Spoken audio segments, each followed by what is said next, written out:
He says, no man take it. And they whoop him, they beat him, they strip him, they judge him, they kangaroo court him, they hang him, and then he dies. It seems like they took it, but he said, no man takes my life. I'm focusing right there for a minute today because there are some places that people have declared you defeated and dead that I want to speak to today. I'm not talking to anybody who can just lay down and go along with it and say, maybe there's some places where God wanted me to be suppressed. I'm not talking to you. I'm talking to anybody today who knows on the inside that there's greater for me than what people would think on me. Mom, mother, mommy, Ma. Ma was the only name that fit. You know, somebody said to me the other day, he said, Jeremiah, he said, since your mom's been dead, he said, you haven't been the same. I don't know which one is harder. Expressing to people that you're grieving or having to express to people that you're grieving.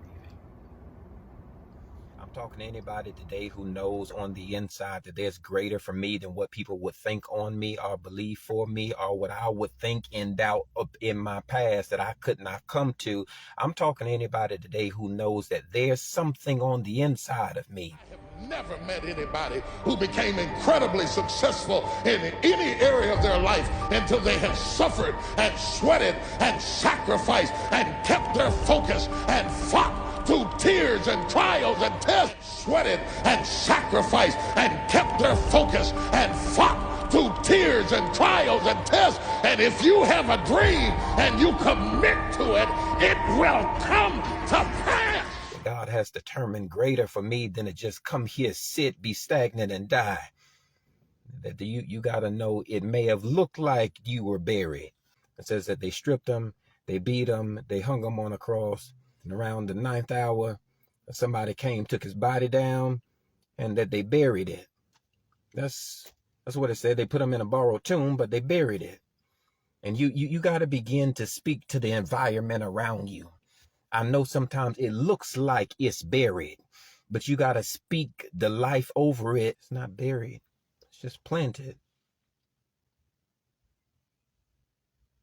You got to stop giving up hope on yourself because it looks like you're in a buried situation. You gotta stop being defeated by your mind telling you that you can't grow up, you can't get up, you can't go on because it looks like you're buried. You gotta begin to speak to your environment too.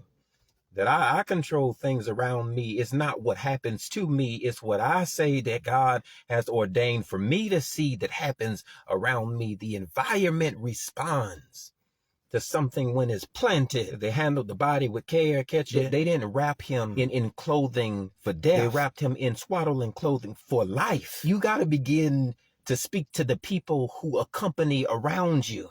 See, I need folk connected to me in this season who can believe me for my get up and my come out. I don't need them speaking doubt and words of defeat. I don't need them speaking against me that I go down or I fall, or I not make it up behind my back. I need people who, when I'm not on scene, still can pray for me. I need people who, when I'm not there, can still hold and uplift and say, God, I know that Jay's going through, but you're going to bring him out of it too. You got to have people connected to you that when it looks like you're dead and buried, that they can still speak resurrection, hope, and life over you and tell you, no, it ain't over here. You got to go on from there. No, you don't give up here. You made it too far for God just to leave you, and you better not give up on you because I'm not going to leave you. You got to have people connected to you who believe you for your birthday, not just for your burying. And they laid him in a tomb. It was borrowed somewhere in the grieving. Somebody said you got to begin to speak over and see yourself coming out a champion. You don't waste the time of buying stuff that's too expensive in defeat. There's some people you can't hang out with. They're too expensive to your future. There's some stuff that you like. I know it, but it's too expensive to where you're going. So you have to be conservative to you. Now, there's some people who you got to cut off of your phone, not because they're costing the bill too much, but they're costing your future way too much. There's some things, there's some places, there's some ideas, there's some friendships, there's some relationships you got to cut off because it's too expensive for my come out. And in this season, everything that costs too much, they said, I don't even want it. It's the reason that I put you in front of them. It's not for them to see you. Catch it? I put you in front of them for you to show them how to grow too. All right? Jesus is laid in a tomb. And somebody thought he can't get up. And for somebody who's stuck, maybe you have to be encouragement for somebody else. That the word really ain't even for you, it's for somebody next to you. It ain't that the trial you're going through is something that you did or something that you're old or that you even in a bad spot. Sometimes you go through it, not even for you, but for people next to you who can say, man, I know if she went through that and came out of it, I know if he bounced back from that, then I can too. You have to know your calling and your assignment. Sometimes it's not big and grand. Sometimes it's just to minister to the people around you to hold on, bro. You can come out of that because I came out too. Sometimes it ain't even for you that you go through. Sometimes it's for somebody behind you. Sometimes it's for somebody beside you. If she could hold her head up to that, somebody who you don't even see. I know I can too. Today I encourage you, not only did they lay him in the tomb, they did that. Not only did he lay there all Thursday, he did that. Not only did he lay there all Friday, he did that. And not only did he lay there all Saturday, he did that too.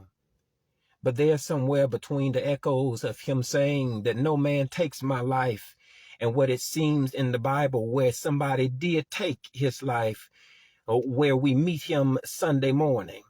Now, between the time of days, I'm not sure how long it was between what he said and what we saw in the text.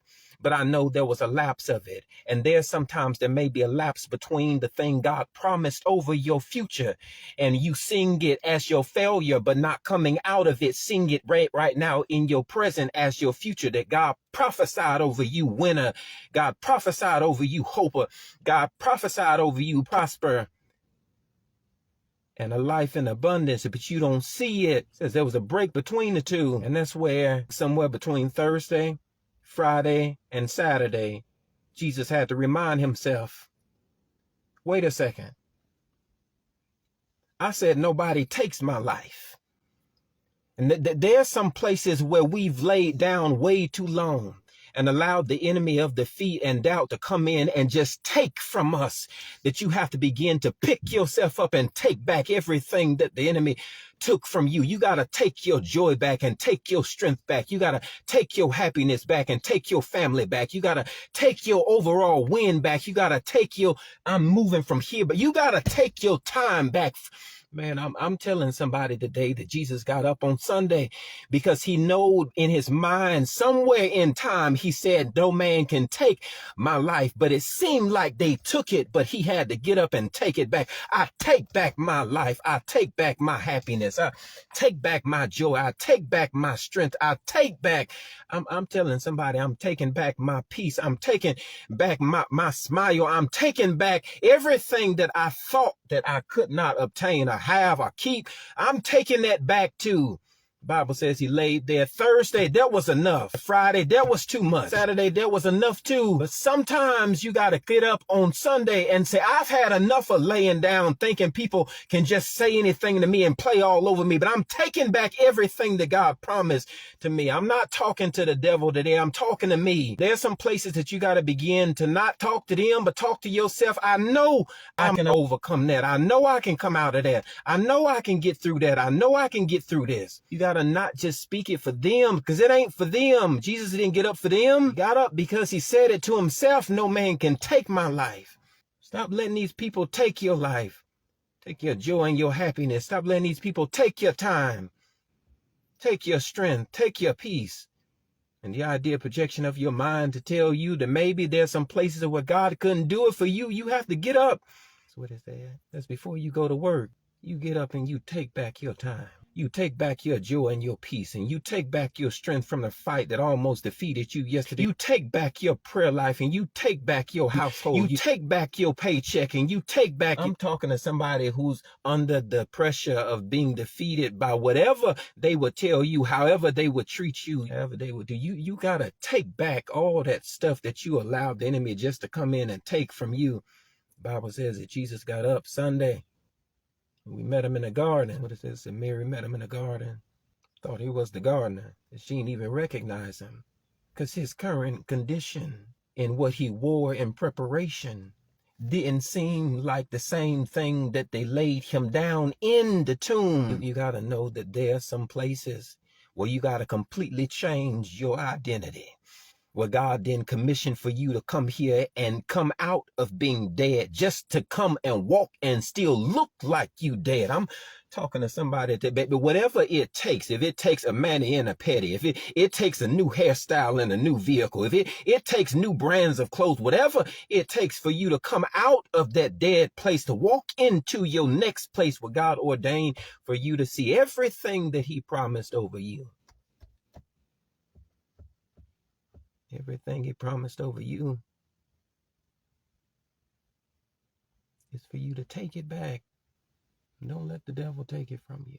I just came to tell somebody you got to take it back. Take back your happiness. I'm taking it back. I'm taking back my time that I would let people waste and play on my emotions. I'm taking my love back. I'm taking my emotional distraught back. I'm taking weighing my feelings on my shoulders back. I'm taking back everything that had courage for them, but not for me. That's a sermon all by itself. Just taking back. I'm taking back my money, and I'm taking back my courage. I'm taking back my words, and I'm taking back everything that I gave to them, but I wouldn't give it to me, thinking that I owed it to somebody else to be nice to them, while people just going around and treat you like I'm taking that back. I'm not mad about it. I'm just taking it back. I ain't upset. Ain't nobody pissed off at you. I'm just taking it back.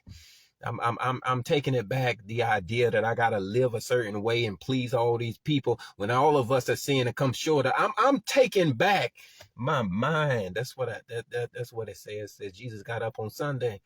Said, let me go back and collect all the places where you played me. Let me go back and take back every place where you doubted me. Every time that you said you didn't know me, let me go back to those places and remind myself that I know me. I'm taking back. That's what he said. He says, I'm taking it back. Started in the garden because that's where God started his work at you on. He started it in the dirt, and that's where Jesus is found. Mary comes in on the scene and finds him not in the tomb, but finds him in the garden. Because there's some places where man had you messed up that you got to go back to where God pulled you out of it up and tell yourself, I know I was made from dirt, but you ain't just going to treat me like no nobody and no nothing. But you got to begin. God redefine me. God remake me. God remold me. God recondition and repurpose me, that everything that you pulled out of me ain't for people to come and just step on me, but it's for me. God ain't put me here to be buried. No, he ain't do that now. If anything, he put me here because he knew I was a seed. Yeah, that I would grow out of it. So you come on and put your dirt, lay your coverings, have your funeral procession. I announce to somebody, it's Sunday. I said whatever day the calendar say, but I'm telling you it's Sunday. Now today's your get up. And get up, I ain't been sad all this week. I ain't been defeated. I'm not running around here scared of this, looking behind me, watching. I'm not doing none of that. I'm taking back my time and my peace, my tolerance, my health. I'm taking back everything that is God ordained good for me. I'm taking that back too. Sick of the devil running rampant in my life, telling me what I can and what I can't. I'm taking mine back. I owe it to me to take it back and give it to me. Everything that God had promised for me. Take yours back too.